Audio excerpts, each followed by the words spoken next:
দিদি বলছে দুর্গাপুজোর চাঁদাটা। আমরা এবার চাঁদা দিতে পারবো না গো, আমাদের অসুখ আছে। আসলে আমার বোন মারা গেছে। ও, তোমার বোন ছিল দিদি? কখনো তো দেখিনি।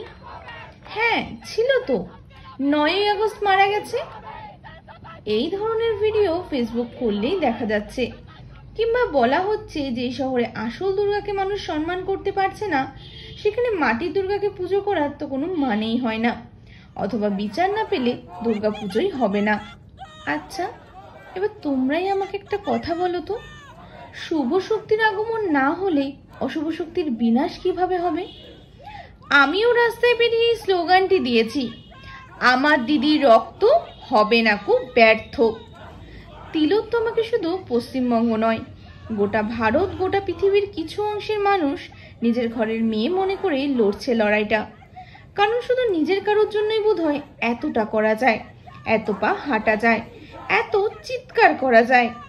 কিন্তু তা বলে পুজো বন্ধ করে দিতে হবে, এই মন্তব্যের সাথে আমি সহমত হতে পারছি না।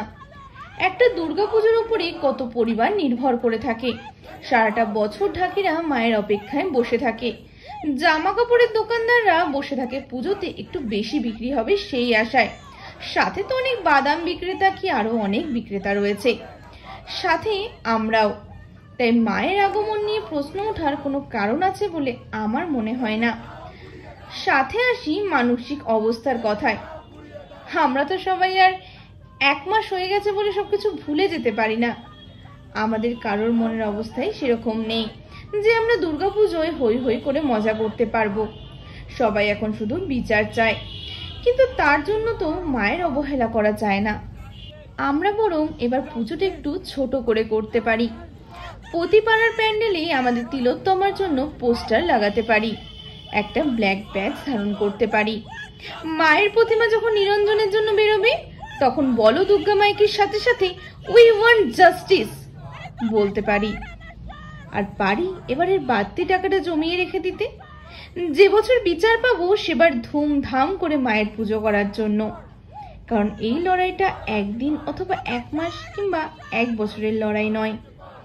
আমরা সবাই এখন একটা জট খুলতে পেরেছি সন্দীপ ঘোষকে অ্যারেস্ট করার পর, কিন্তু এরকম আরো অনেক সন্দীপ ঘোষ ঘরে বসে পায়ের ওপর পা তুলে ফোনে আমাদের প্রতিবাদ মিছিলের ভিডিও দেখে এক গাল হাসছে, কিংবা হয়তো আমাদের সাথে মিছিলে পায়ে পা মেলাচ্ছে।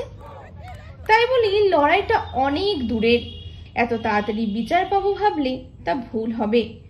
আমাদের লাইফের একটা অঙ্গ বানিয়ে নিতে হবে এই প্রতিবাদকে, যাতে কখনো শহরের যে কোনো কোণা থেকে উই ওয়ান শব্দটি ভেসে এলেই আমাদের অজান্তেই আমাদের মুখ থেকে জাস্টিস শব্দটি বেরিয়ে আসে।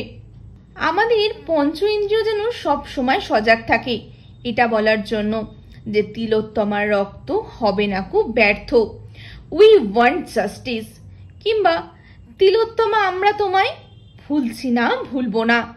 এ লড়াই ন্যায়ের বিচার না পাওয়া পর্যন্ত থামেনি, থামবে না।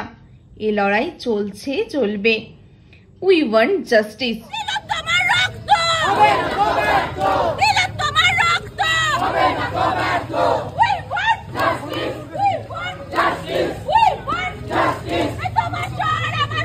Justice for everyone!